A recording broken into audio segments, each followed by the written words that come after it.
First of all, let's define worry. There are many ways we could describe it.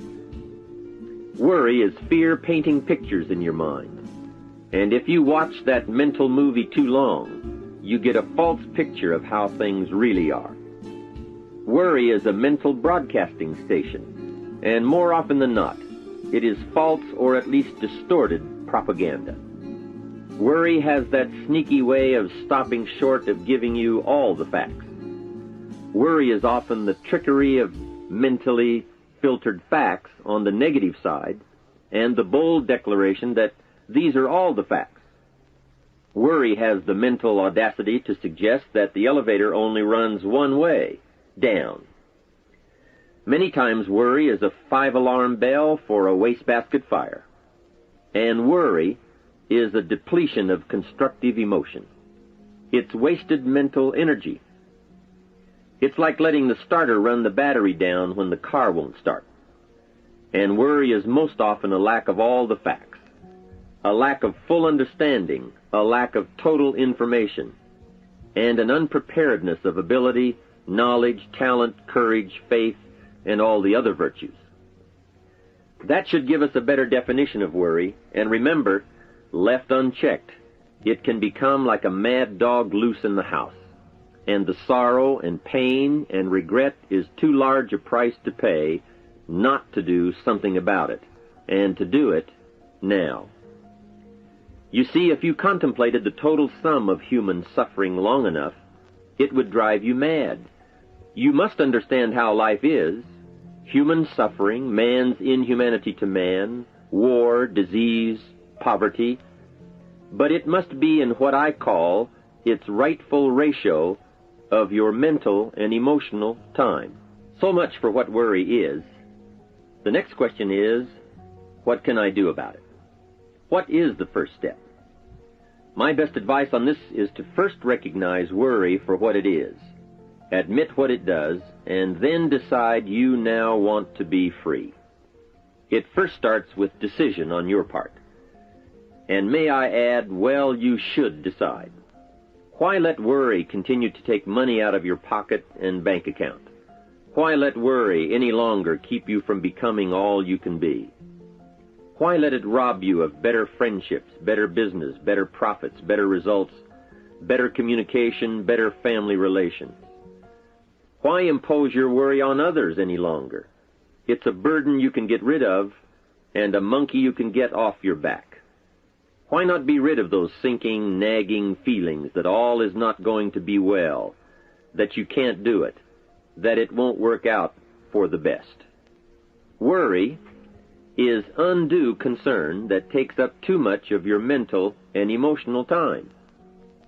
Now, we must all be concerned. Hey, life is no joke except to the jokers. Life and how to live it is a serious matter. It is risky, full of peril, and there are constant threats to the good we want and to the pursuit of happiness. However, it is undue concern, or concern that takes up too much mental time, that begins the harm.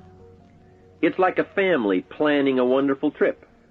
While they certainly should be concerned about the condition of the car, the tires, and making sure they pick the proper route, it would be foolish to allow themselves to be completely turned negative with the thought that they might crash and kill the entire family. If that were the case, even if they went, the entire trip would be turned into one nightmare of fear with the specter of chaos looming around every curve, rather than enjoying the wonderful trip they had planned for themselves and their family.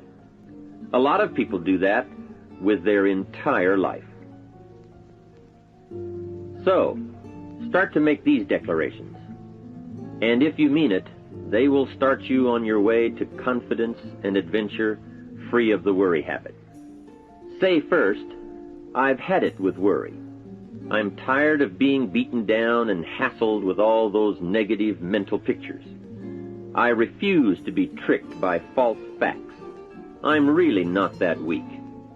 Never again do I want those sick feelings inside, those mental false alarms.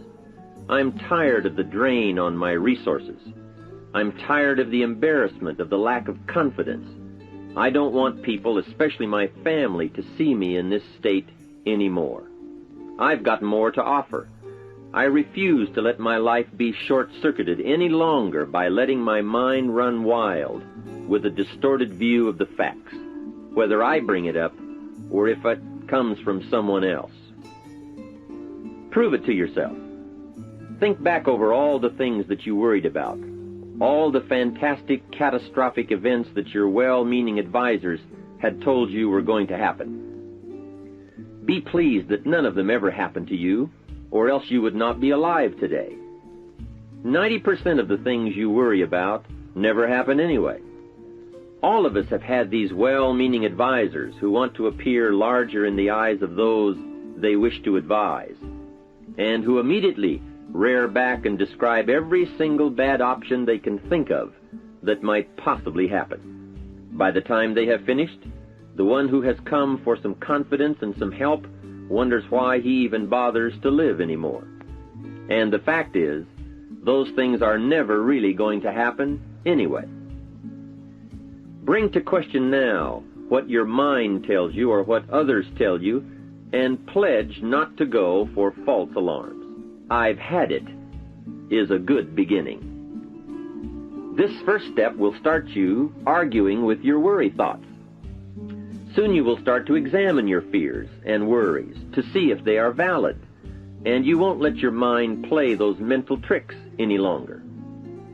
It is possible to destroy any emotion you have, including worry and fear, by a very simple process, and that is, analyze it to death. Drag it out on the table and look at it. Weigh it against all of your past experiences. Make sure this one can stand against all the past facts you have. You will now start to use worry instead of letting worry use you. It's a beginning, being in control instead of out of control. You will now let concern and the first signs of worry prompt you to learn, ask questions, and look at all sides in order to evaluate true, positive, constructive action.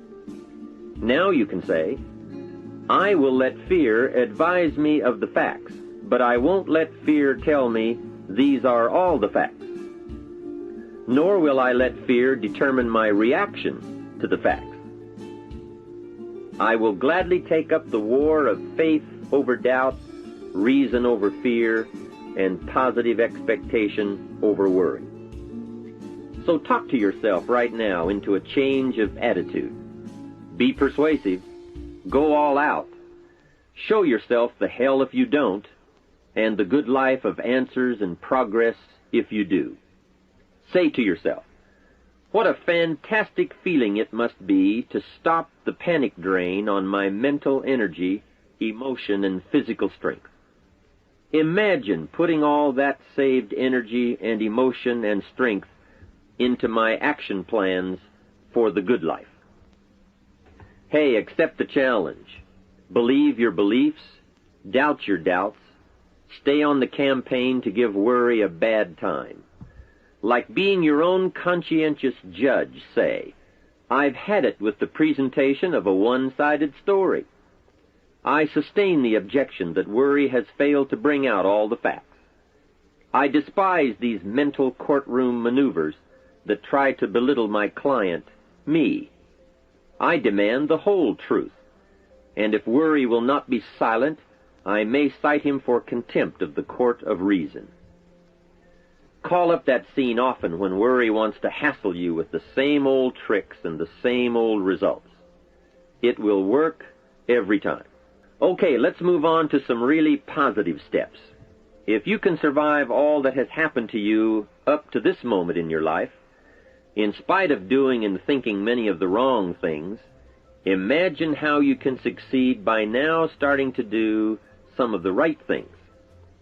First, the best answer to worry is confidence, and confidence starts first with awareness. Here is one of the most important lessons in life to learn. Life and business is like the changing seasons, and the real challenge of life is to learn how to handle the winter and take advantage of the spring. In short, that's it. You see, winter always comes, but so does the spring. Night follows day, but also day follows night. Sure, the tide goes out, but it always comes in. Opportunity follows difficulty as surely as difficulty follows opportunity. I have written and recorded much on how to take advantage of the spring, how to cash in on life's opportunities, work hard all summer, learn more ways to plant and protect what you invest, and to reap in the fall without complaint, knowing it's your harvest and you've reaped what you've sown. For this subject, however, let's talk about how to handle the winters, those times when worry, like winter, takes its heavy toll. So, we tell it like it is. Winter always comes. So does the night. Some happenings in our life will always be a cause for concern. And sometimes concern turns to worry, and worry turns to fear. But remember, that is to be expected. Each day, each event, each season brings both expected and unexpected challenges that we must think about and make decisions on. Life is like a stream that flows continuously. The better we understand that, the better chance we have to produce good results out of all of our challenges. May I suggest something to you? I have a friend who is an avid skier. You know something? He can only ski in the wintertime. You can only hunt the elk when the snow falls in the high mountains and drives them down. That's called wintertime. You see, it's all right if it's 12 below. Just be prepared for the winter. And here is a good thought. A full, well-developed human being will find a way to take advantage of the winter, not just handle it. The big challenge is to make something out of each opportunity. Now, if winters are always going to occur in our life, shouldn't we benefit from them too? Come the next winter, you could be on the inside looking out, seated by a warm fire, the company of a good friend, and those unique feelings of security in spite of the circumstances or the season. Begin to know now that the night will pass, and as you learn to grow and progress, you will better understand how to handle every night and better live every day. Here's some of the best advice I have on worry. First, don't be afraid to face the facts of life. It is not negative to understand that the winters always come. Don't be faked out. Don't clip the word impossible out of the dictionary. Sure, the Bible says all things are possible, but I don't really understand all that means. My daughters ask me, have you ever tried putting toothpaste back in the tube? Don't say I don't want to hear the problem. I don't want to see the difficulty. Don't show me the weeds. Don't say anything negative. Only see the positive. That's foolish. There is a thin line between positive thinking and kidding yourself. And remember, there's also a thin line between faith and folly. Here is the key. Humans have the unique ability to see it as it is, and they also have the ability to see it better than it is. One is called fact, the other is called faith. Faith you develop, facts you acquire. The facts you acquire are essential. It's like belief. You constantly must find facts to support your belief. Faith says, I will move mountains. It doesn't say, I will move mountains if someone gives me a bulldozer. I'll move a mountain if they will build me a road up there, if the weather's nice, if they give me a shovel. Faith just says, I will move mountains. Faith doesn't ask for a result to prove its existence. Faith is because it is. And remember, people die for faith. And some people give up everything they own, their life, for faith. Many years ago, over in Vietnam, a Buddhist monk did a very clever thing. He did the ultimate in political dissent. He burned himself to death. That toppled the government. That was faith. totality begets totality. Here is a good prayer. Help me to see it as it is, and help me to see it better than it is, and then inspire me to act. Facts and faith and action. What a combination for personal progress. And action puts fear to flight. An Old Testament phrase says, "Watch the ants, you sluggard. Consider their ways and be wise." Not a bad suggestion. The study of ants. What do they do in the summer to prepare for the winter? That's a lesson in life and survival.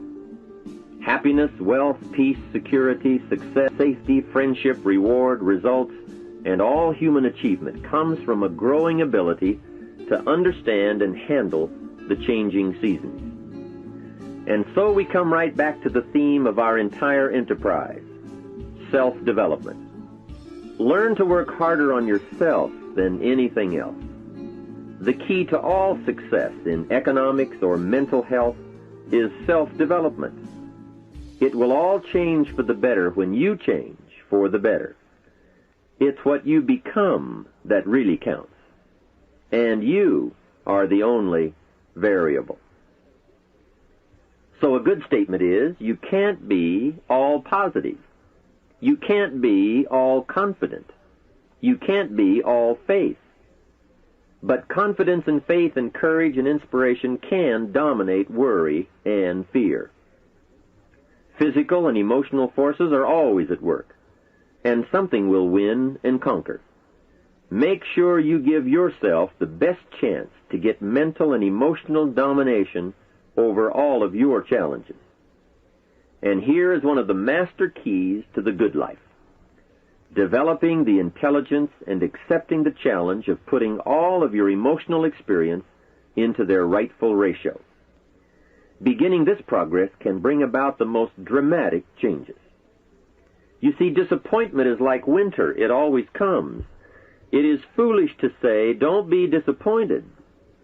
But you must learn to discipline your disappointment.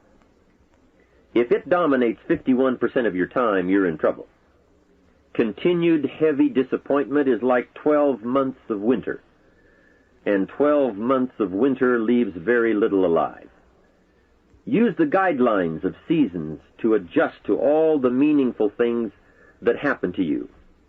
So concern, fear, and disappointment, like many human emotions, serve a useful purpose as long as they are kept in their rightful ratio. Left unattended, the weeds take over.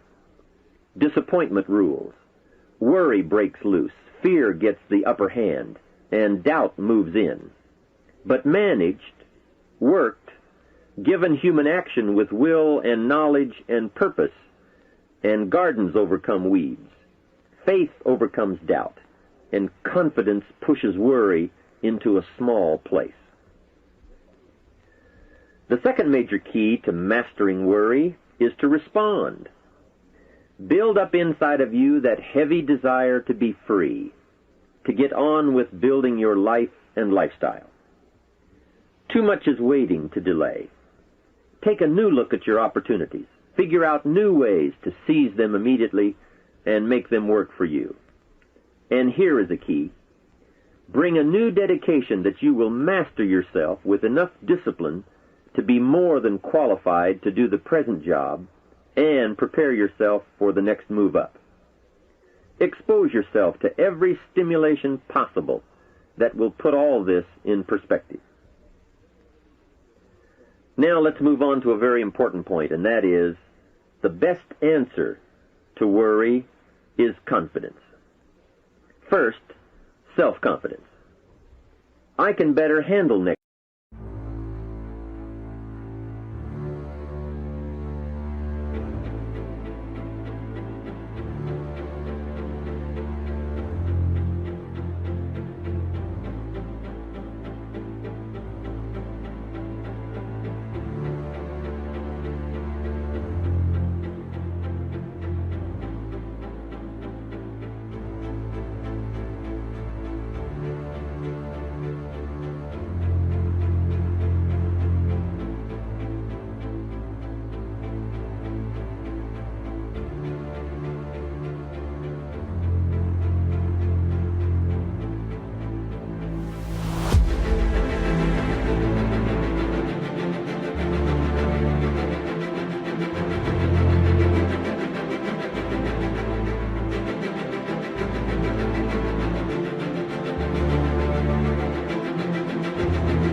winter. I have a strong shelter. It is stocked with supplies. I now know how to take advantage of the spring. I'm going to plant better crops and bigger crops. I can last through the summer. I won't quit this time. I'll study weeds and how to get rid of them. I'll be less frightened of the changing weather and the quick storms. In the fall, I will exercise more care and reap what I have without complaint and blame nothing for the amount of my harvest. I'll learn to save a fair portion so that I can survive the bad seasons when out of control the hailstorm comes and it all goes wrong. Now we must consider this. The most fatal deterrent to self-confidence is guilt. Not doing all you know how to do to the full extent of your present ability weakens the foundation for confidence. The biggest part of worry comes from the lack of this personal confidence. And lack of confidence comes from two major things. First, no goals or plans. And second, no daily discipline to achieve. The inaction to cure or handle small tasks is what starts the guilt process.